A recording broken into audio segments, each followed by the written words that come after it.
terdapat sebuah monumen granit dan diukir dengan kata-kata Komisi Bandara Dunia Baru. Apakah cara terbaik untuk merahasiakan sesuatu adalah dengan tidak merahasiakannya?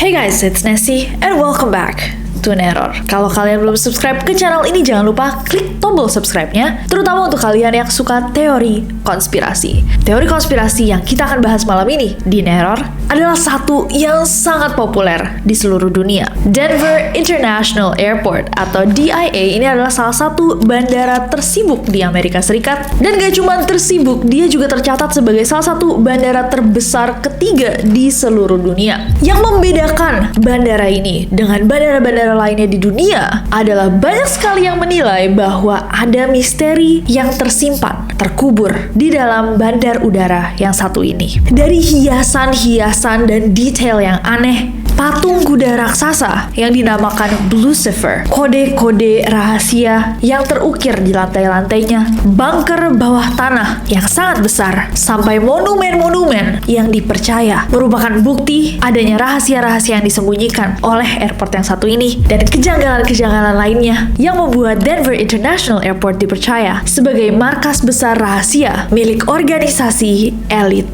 global. Apa saja kejanggalannya? Mari kita bahas bersama-sama di Neror malam ini. So without any further ado, stop senyum-senyum, cause shit's about to go down.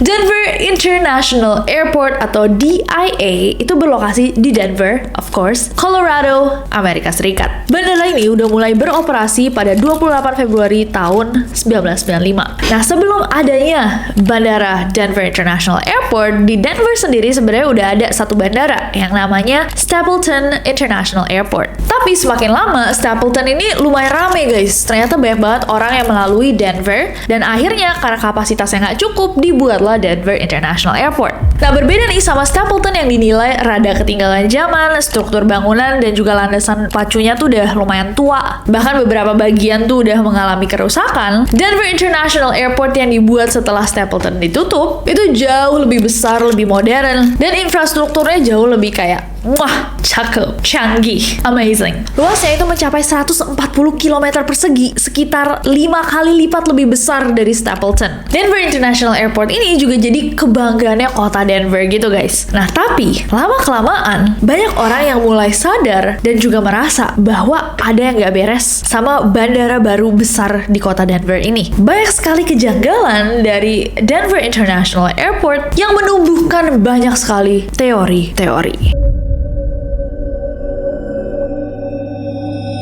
Nah, kejanggalan-kejanggalan ini sebenarnya udah terlihat dari awal pembangunan, tapi keanehannya tuh bertambah dan semakin terlihat setelah bangunannya sudah beroperasi. Yang pertama, nggak ada pekerja yang benar-benar tahu bentuk asli dari bandara ini. Jadi saat proses pembangunan, para pekerja bangunan dan kontraktor itu cuma diberikan sebagian dari pekerjaan kecil konstruksinya. Jadi kalau misalkan mereka udah nyelesain satu bagian, mereka akan diberhentikan dan digantikan sama pekerja baru untuk mengerjakan bagian lain dari Denver International Airport. Dan itu nggak terjadi cuma sekali. Jadi pembangunannya aja itu dibuat sama berbagai kontraktor yang beda. Misalkan satu kontraktor bikin segini, digantikan kontraktor lain untuk bikin sebelahnya, digantikan lagi kontraktor lain untuk bikin sebelahnya lagi, sampai airportnya jadi. Nah, karena hal ini, nggak ada satu orang pun pekerja yang tahu pasti sebenarnya bentuk dari airport ini tuh kayak apa sih, atau kayak blueprint bangunannya seperti apa. Jadi yang tahu ya orang yang buat bandaranya, I guess kayak pemerintah. Next, kejanggalan lainnya ada di bangunan yang dikubur. Jadi di tengah pembangunan, saat 5 bangunan sudah dikerjakan, tiba-tiba aja ada pihak bandara yang mengatakan bahwa konstruksi bangunannya itu salah. Mereka kemudian meminta bangunan itu dikubur, kemudian dibuat bangunan baru di atas bangunan yang dikubur tadi. para pekerja juga pernah diminta untuk mengeruk dan memindahkan sekitar 84 juta kubik tanah seakan sedang dibuat ruang bawah tanah raksasa. Bayangin guys, ada 84 juta kubik tanah yang dikeluarkan dari bangunan ini gitu, dikeruk. Nah, seorang ahli geologi, Phil Schneider, itu mengkonfirmasi bahwa bandara tersebut memiliki 8 tingkat bangunan yang terletak di bawah tanah, tapi kemudian pada 17 Januari tahun 1996, 1 tahun nih setelah bandara Denver ini beroperasi, Phil Schneider yang memberikan informasi bahwa sebenarnya ada 8 tingkat, tiba-tiba meninggal dunia secara misterius. Next adalah biaya yang membengkak. Pada Mei tahun 1989, Denver International Airport ini mulai dibangunkan. Diperkirakan bahwa pembangunannya itu akan memakan waktu sekitar 4 tahun. Jadi mestinya mulai beroperasi pada September sampai Desember tahun 1993. Nah, diperkirakan juga bahwa total pembangunannya itu akan menghabiskan sekitar 1,7 miliar dolar. Sebenarnya biaya itu udah besar banget untuk sebuah bandara. Bahkan bandara Los Angeles itu hanya menghabiskan sekitar 600 juta dolar. Jadi kayak budget untuk Denver International Airport aja bahkan jauh banget ya. Sekitar 1 miliar lebih besar daripada budget buat LAX. Ternyata pada Desember tahun 1993 peresmiannya mundur lagi karena bandaranya belum siap. Dan peresmian ini terus ditunda sampai 4 kali karena ada masalah dalam sistem pengaturan bagasi. Akhirnya pada Agustus 1994, Bandara Denver ini membuat sebuah sistem cadangan untuk pengaturan bagasi. Dan karena ini, biaya proyeknya itu melonjak. Melonjaknya nggak kira-kira banget, dari 1,7 miliar dolar. Jadi berapa? 4,8 miliar dolar. Dan akhirnya setelah mundur 16 bulan dari waktu yang ditentukan, dia resmi beroperasi di tahun 1995. Tapi dengan sistem bagasi yang masih belum bisa berfungsi. Terus ekstra 3,1 miliar dolar itu untuk apa? Hayo. Next. Ternyata, bukan aja nih sistem bagasinya yang bermasalah, fasilitas dan prosedur Bandara Denver itu bisa dibilang nggak bagus-bagus banget dibandingin sama Stapleton yang tadi kita bahas di awal. Padahal pembangunannya menghabiskan uang sebanyak itu. Bandara Denver ini cuma memiliki 3 concourse atau bangunan yang memiliki akses menuju pesawat, sedangkan Bandara Stapleton itu memiliki 5. Jumlah landasan pacunya pun tidak bertambah, hanya 6. Meskipun salah satunya itu adalah landasan pacu komersial terpanjang di Amerika Utara dengan panjang 4,8 km. Ditambah lagi diketahui bahwa ternyata bandara ini itu berdiri di wilayah yang cukup berangin, jadi seringkali penerbangan tuh tertunda. Dan kawasannya juga memiliki level elektromagnetik yang sangat tinggi sebagai tempat membangun bandara. Sampai di tahun 2007 aja ada 14 pesawat komersial yang melaporkan kaca depannya pecah secara tiba-tiba yang diduga disebabkan oleh gelombang elektromagnetik. Buat apa ada bandara semahal itu di tempat yang sebenarnya nggak bagus gitu untuk bandara? Next ada simbol dan hiasan-hiasan yang aneh. Nah, banyak orang nih yang pernah mengunjungi Denver International Airport yang menyadari bahwa di dalam gedungnya itu banyak hal yang aneh-aneh. Terpampang banyak banget nih tanda maupun simbol dari kelompok tertentu yang tersebar di dalam gedungnya dan menghiasi jatuhnya Bandara Denver ini. Kayak gini.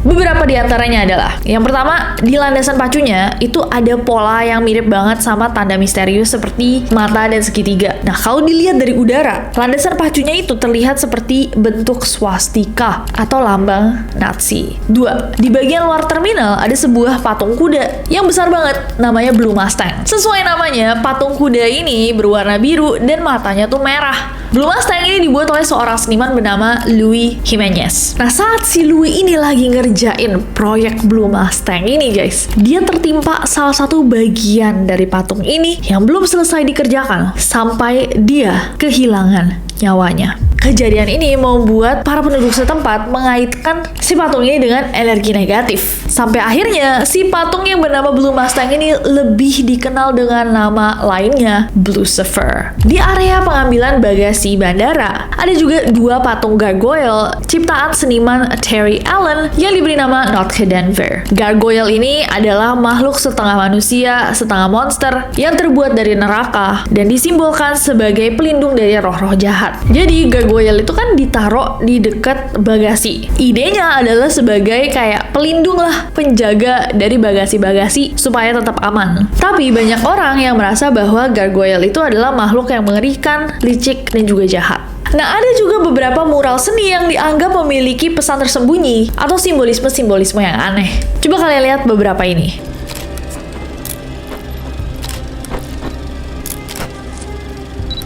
Next, di lantai dekat mural itu juga terdapat sebuah tulisan yang bertuliskan AUAG kata Jehan. Di tempat lain juga ada kata-kata aneh dalam bahasa yang gak diketahui tertulis di lantai. Besh dit gah. Next, bandara ini juga dikelilingi oleh pagar kawat berduri dengan kawat berduri miring ke dalam. Beda nih sama bandara-bandara lain. Dan itu cukup aneh. Karena kalau kalian pikir, kalau kawatnya ke dalam, berarti kan dia mencoba untuk menjaga apa yang ada di dalam untuk tidak keluar. Bukan menjaga agar orang jahat tidak bisa masuk ke dalam bandara ini. Ya nggak? Next. Dan yang paling menarik dari semuanya adalah keberadaan sebuah time capsule. Kapsul waktu yang akan dibuka pada tahun 2094. Di atas kapsul ini terdapat sebuah monumen granit dan di permukaan granitnya diukir dengan kata-kata Komisi Bandara Dunia Baru. Dan karena banyaknya fasilitas dan unsur seni yang cukup aneh ini, banyak orang pengamat dan juga ahli teori konspirasi yang percaya bahwa Denver International Airport ini lebih dari hanya sebuah bandara. Ada beberapa teori-teori konspirasi yang besar. Yang pertama adalah bahwa beberapa teori konspirasi mengklaim bahwa Bandara International Denver ini merupakan pusat operasi rahasia Illuminati maupun Freemason. Teori ini muncul karena orang-orang percaya bahwa simbol-simbol yang terdapat di dalam bangunan airport Denver itu sejalan dengan lambang-lambang Illuminati dan juga Freemasonry yang diketahui publik. Kayak ada patung kuda Mustang, landasan pacu yang membentuk mata besar menghadap keluar. Ada juga lambang yang ada di monumen granit tadi yang merupakan lambangnya Freemasonry dan tulisan-tulisan yang sehubungan dengan New World Order atau tatanan dunia baru. Tapi pihak bandara, Alex Renteria, menepis teori-teori ini. Alex mengatakan bahwa emang benar kok yang bikin bandara ini atau plakat itu adalah seseorang yang bagian dari Freemason. Tapi bandara ini nggak ada hubungannya sama kelompok Freemason. Basically kayak iya emang dibuat sama orang yang bagian dari Freemasonry, tapi ini bukannya markas mereka. Alex juga mengatakan guys bahwa Freemason adalah organisasi persaudaraan yang sah dan secara historis tertutup yang memang memiliki ikatan dengan bandara Denver. Tanda aneh tersebut adalah karakter berbahasa Navajo dan referensi ke seniman-seniman dari bandara-bandara lainnya. Tapi walaupun pihak bandara bilang bahwa enggak, ini kan emang cuma dibuat aja tapi bukan markas mereka, ada hal-hal yang kayak menarik gitu guys. Salah satu faktanya adalah ada beberapa kata-kata aneh yang terukir di lantai-lantai di bandara ini. Salah satunya adalah AUAG yang dipercaya sebagai singkatan dari racun mematikan Australia Antigen. Jadi ada satu racun namanya Australia Antigen yang gara-gara AUAG tadi ada di bandara Denver, orang-orang sampai mikir jangan-jangan ini adalah racun yang akan digunakan untuk basically disebar untuk melenyapkan manusia-manusia yang tidak disukai oleh The Illuminati. Tapi beberapa ahli teori konspirasi lainnya mengklaim bahwa AUAG adalah simbol kimia untuk emas AU dan perak AG dalam tabel periodik. Dan AUAG basically menandakan power. Seperti yang kita tahu, salah satu aset yang harganya akan selalu naik adalah emas dan juga perak. Dan banyak conspiracy theories yang percaya bahwa ada sejumlah emas dan juga perak yang tersimpan di bandara Denver. However, balik lagi ke Alex sebagai pihak bandara, dia mengatakan bahwa enggak, AUAG ini merujuk ke sejarah penambangan dan sumber daya alam Colorado yang kaya akan emas dan perak. Sesimpel itu, gitu. Next, terowongan dan bunker bawah tanah. Salah satu teori konspirasi yang paling populer mengenai bandara Denver ini adalah adanya bunker maupun terowongan bawah tanah rahasia yang sangat besar dan ditujukan sebagai kayak secret pathway gitu. Jalan rahasia maupun markas rahasia. Dikatakan bahwa ada lebih dari 5.000 mil atau 8.000 km serat optik dan 10.000 mil atau 16.000 km kabel tembaga yang terbentang di berbagai terowongan tersebut. Dipercaya bahwa terowongan ini digunakan untuk transportasi rahasia atau fasilitas pemerintah yang tidak diketahui oleh orang banyak. Teori lainnya menyebutkan bahwa Bandara Denver ini memiliki fasilitas FEMA, Federal Emergency Management Agency, rahasia yang akan digunakan untuk mengendalikan atau mengurung masyarakat dalam situasi darurat atau hukuman massal. Tapi mengenai bunker ini ada teori satu lagi guys. Ada orang-orang yang percaya bahwa bunkernya ini merupakan sebuah rumah untuk lizard people. Apa itu? Orang-orang reptil? Bener kan? Manusia reptil, manusia kadal kita pernah bahas juga di Neror. Tapi ada juga yang mengatakan bahwa bunker ini akan digunakan oleh para elit global jika suatu saat kiamat akan terjadi. Katanya planetnya dibelah dua. Apa gunanya sembunyi dalam bunker? Astaghfirullahaladzim. Next adalah pesan apokaliptik. Di bagian terminal bandara terdapat 2 mural besar banget yang dibuat oleh seniman Leo Tanguma. Banyak orang yang percaya bahwa mural-mural ini dipenuhi sama tema Nazisme, genosida, dan dunia pemerintahan tunggal yang apokaliptik.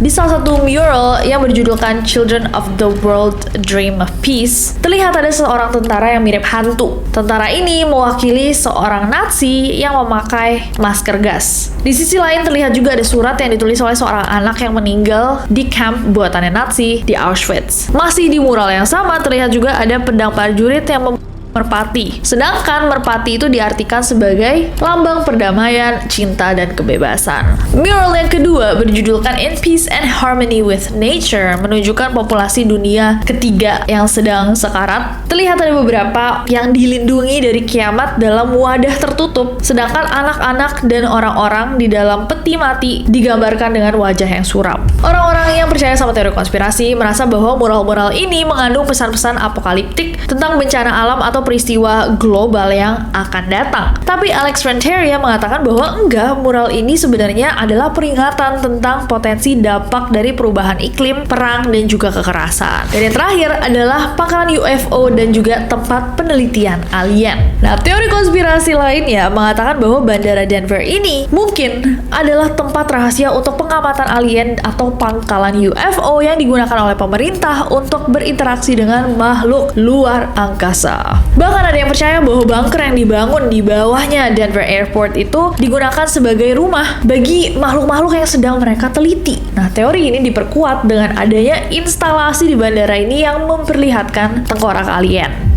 Jadi yang barusan kita bahas adalah teori konspirasi mengenai Denver International Airport yang sangat-sangat menarik sebenarnya. Di balik semua teori konspirasi yang menghubungkan dengan alien, dengan Illuminati, dengan Freemasonry atau elit global, yang masih menjadi tanda tanya buat aku sebenarnya lebih kayak apa penjelasan dari membengkaknya anggaran airport ini sampai membuatnya jauh lebih mahal daripada airport-airport lain yang ada di Amerika Serikat. Selain itu, dengan biaya sebesar itu, kenapa fasilitasnya tidak sesuai dengan anggaran yang dikeluarkan? Dan apa penjelasan dari hilangnya nyawa-nyawa dari beberapa seniman yang berkontribusi dalam pembuatan elemen-elemen dalam airport ini? Dan yang terakhir, apa alasan dari menggunakan banyaknya kontraktor yang berubah-ubah? Dan juga alasan untuk pengurukan massal dan bangunan yang ditimpa oleh bangunan baru. That just seems so crazy to me. Kayak pengurukan masif dengan massal.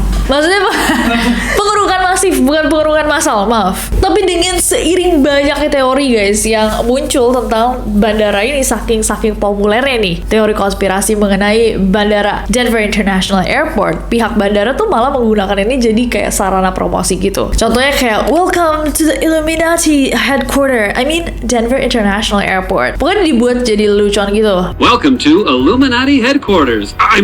Denver International Airport. Tapi buat para conspiracy theories, buat orang-orang yang percaya sama teori konspirasi, mereka malah bertanya-tanya, apakah aksi ini dengan membuatnya menjadi joke atau membuatnya jadi sarana promosi membuktikan bahwa teori konspirasi ini fiktif, atau malah menutupi bahwa sebenarnya ada rahasia-rahasia yang tersembunyi di balik atau di bawah Denver International Airport. Apakah cara terbaik untuk merahasiakan sesuatu adalah dengan tidak merahasiakannya?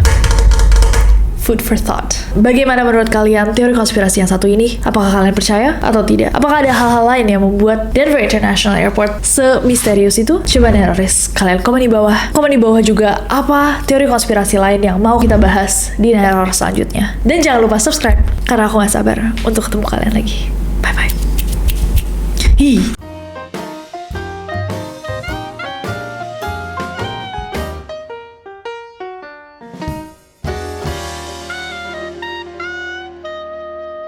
Kan sebelahnya nggak bagian banget.